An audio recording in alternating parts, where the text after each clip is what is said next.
आणि नाव लक्षात ठेवा, हे छत्रपती संभाजीनगर आहे.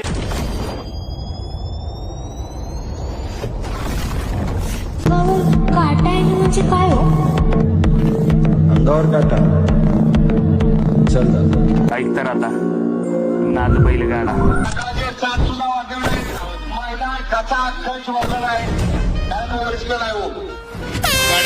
पुस्तक उतरला राजा माझा ग, राजा माझा ग राजा.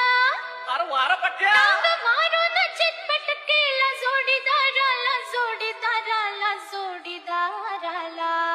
अरे अरे गबरू अगं अगं बघा, अगं पण आता काय बघा. हे